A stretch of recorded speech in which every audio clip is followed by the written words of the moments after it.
My HOA president said my lawn was a violation. The next day, I found my daughter bleeding on the floor. When I first read that notice taped to my front door, my stomach tightened in the same way it does when you see a bill you know you can't pay. At first glance, it was just another printed piece of paper with bold red letters and a tune so cold it felt like it had been written by a machine. But it wasn't a machine. It was a person. A person who lived 3 houses down from me, who waved sometimes when taking out the trash, who had once borrowed my ladder, who now decided that my choice of grass was a threat to the entire neighborhood. The violation notice said my lawn was non-compliant. Not messy, not overgrown, not dangerous, just non-compliant. That word hit me like a hammer. It wasn't about the condition of my lawn, it was about control. My offense? I had replaced patches of chemical-laden grass with clover. Tiny, harmless green clover. It grew low, it didn't need mowing every week, and most importantly, it didn't trigger my toddler's allergies. But to the HOA, it was an act of rebellion. The irony was, my clover lawn looked better than half the grass on the street. While others had brown patches, mine was lush and soft under bare feet. Neighbors even complimented me without knowing the truth. But the HOA didn't see beauty, they saw non-compliance. And in their world, non-compliance was war. When I called the HOA office to reason with them, the president herself answered. Her voice was crisp, deliberate, each word chosen to sound official, as if she were a judge handing down a sentence.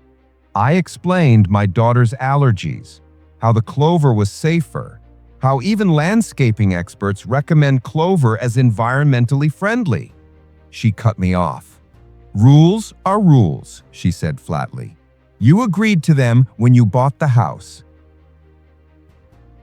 That sentence became her mantra, her shield against any argument, her justification for stripping away common sense. Rules are rules, as if rules were sacred scripture, incapable of error, immune to morality. I hung up the phone, furious but determined. I told myself it was just a fine, just some bureaucratic nuisance I'd fight later. But what I didn't know was that this clash over clover was just the surface of something much darker, something that would leave my daughter bleeding and me questioning how an association of neighbors could be allowed to wield so much unchecked power. The next day, the sun was hot enough to make the pavement shimmer. My daughter, only 6 years old, played in the front yard with a small bubble wand, chasing iridescent orbs across the lawn. She laughed with that carefree joy children have when they believe the world is safe.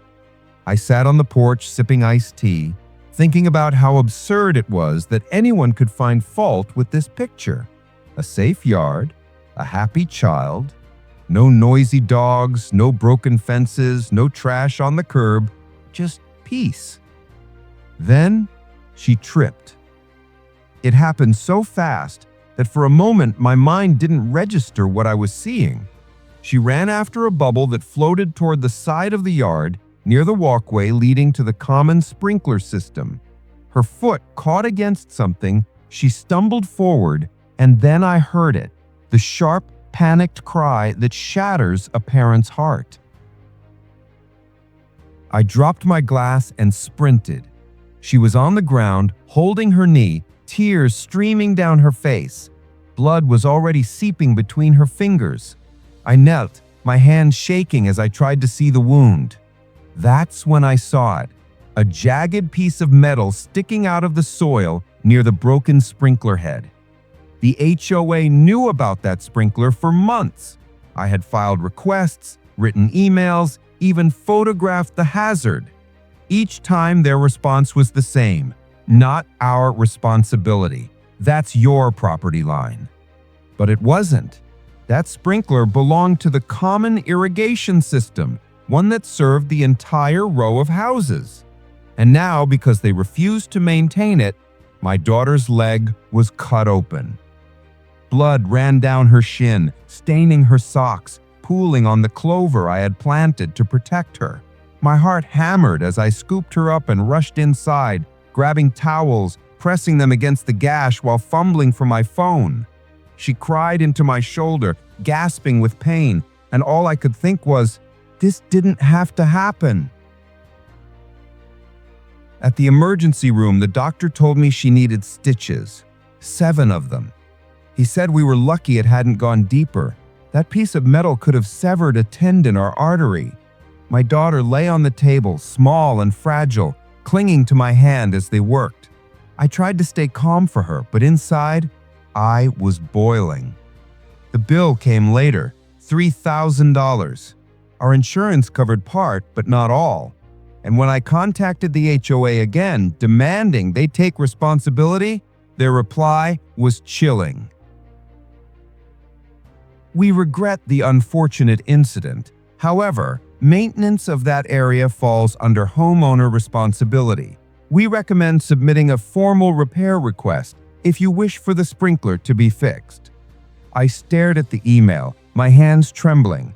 Unfortunate incident, as if my daughter's blood on the grass was an inconvenience, like a cracked sidewalk or a misplaced trash can.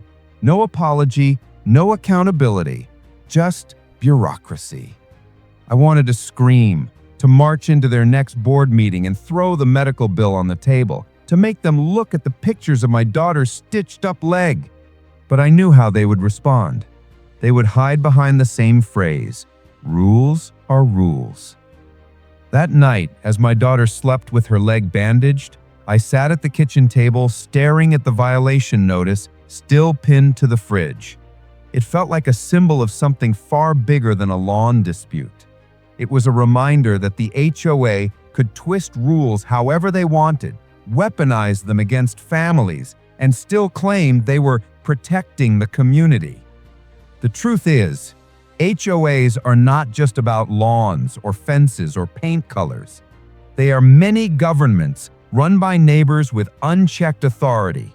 They can issue fines, place liens on your home, and in many states, they can even foreclose faster than banks. You sign away your rights in a contract you barely read at closing, never realizing that one day, the same people who wave at you while walking their dog could threaten to take your house. And that's exactly what they did to me. 2 weeks after the injury, another notice arrived. This one wasn't just about the lawn. It was a warning that unpaid fines would escalate into legal action. They had already tallied up daily penalties for my non-compliant clover. At $100 a day, the balance now exceeded $2,000. Add in the medical bill, and suddenly I was staring at nearly $5,000 in costs, all because I wanted a safe yard for my child. I felt trapped, cornered by a system designed not to protect, but to punish. The HOA president, the same woman who once borrowed my ladder, now threatened my family's financial stability with the stroke of a pen. It wasn't about grass. It wasn't even about rules.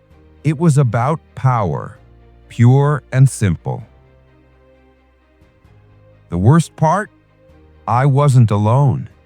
As I researched, I discovered stories across the country, families fined for building wheelchair ramps, veterans forced to take down American flags, parents penalized for putting up basketball hoops, HOAs that refused to remove poison ivy but fined residents for trimming it themselves, communities where neighbors turned into enforcers, where compassion was replaced with compliance.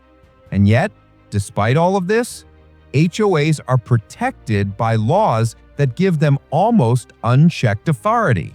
They're shielded by contracts, by state statutes, by the apathy of people who think, just follow the rules. But rules didn't stop my daughter from bleeding. Rules didn't pay the hospital bill. Rules didn't fix the broken sprinkler head. That night, I sat by her bed, listening to her soft breathing, watching her small chest rise and fall. And I made a promise. I would not let this go. I would not let a group of neighbors with clipboards and petty power trips decide that my child's safety was negotiable. The HOA thought silence would break me. They thought I would pay their fines, cut down my clover, and accept their rules like everyone else who'd been bullied before me. But they underestimated one thing: a parent's resolve after watching their child bleed because of someone else's negligence. I started documenting everything. I took photographs of the sprinkler head with the jagged metal still sticking out of the ground. I recorded video of the location, clearly showing the property map where the HOA's responsibility line was marked. I saved every email, every voicemail, every notice. I wasn't just a homeowner anymore.